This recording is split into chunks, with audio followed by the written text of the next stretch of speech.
آج ہماری کہانی کا موضوع ہے جنگل میں منگل۔ زارا اور ساجد دونوں بھائی بہن گرمیوں کی چھٹیاں گزارنے اپنی نانی کے گھر گئے۔ ان کی نانی کے گاؤں کے قریب ہی ایک جنگل تھا۔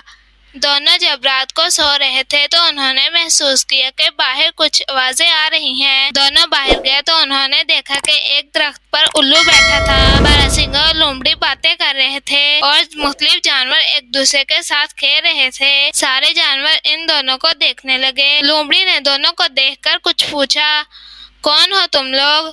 ہم نے تم کو یہاں پہلے کبھی نہیں دیکھا۔ ہم یہاں اپنی نانی کے پاس گرمیوں کی چھٹیاں گزارنے آئے ہیں۔ زارا نے کہا۔ الو نے کہا، اچھا وہ بوڑھی خاتون تمہاری نانی ہے؟ وہ بہت اچھی ہیں، دن کے وقت پرندوں کو پانی اور دانہ دیتی ہیں۔ جی، انہیں جانوروں سے بہت پیار ہے، خاص طور پر پرندوں سے۔ ساجد بولا، شہر میں بہت گرمی ہوتی ہے، تازہ ہوا سے لوگ محروم ہیں، بارشوں کے بعد نالے بھر جاتے ہیں اور کئی لوگ جان سے ہاتھ دھو بیٹھتے ہیں۔ باراسنگے نے پوچھا، تم لوگوں کو گاؤں زیادہ اچھا لگتا ہے یا شہر؟ ساجد بولا، شہر میں بہت گرمی ہوتی ہے، تازہ ہوا سے لوگ محروم ہیں، بارشوں کے بعد نالے بھر جاتے ہیں اور کئی لوگ جان سے ہاتھ دھو بیٹھتے ہیں۔ یہاں گاؤں میں ٹھنڈی ٹھنڈی ہوا بھی ہے اور بارش میں خوبصورتی اور بڑھ جاتی ہے۔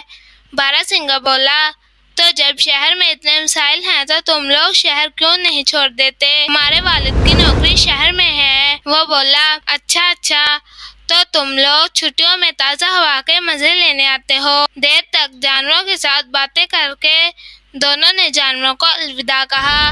لومڑی نے کہا، تم دوبارہ ملنے آؤ گے نا؟ ہاں، ہم ضرور آئیں گے، دونوں نے ایک ساتھ کہا اور گھر کی طرف روانہ ہو گئے۔ پیارے بچوں، اگر آپ اس طرح کی کہانیاں سننا چاہتے ہیں تو ہمارے چینل کو سبسکرائب کریں اور ساتھ میں دیے گئے بیل کو پریس کریں تاکہ ہماری نئی آنے والی ویڈیو آپ تک پہنچ سکے۔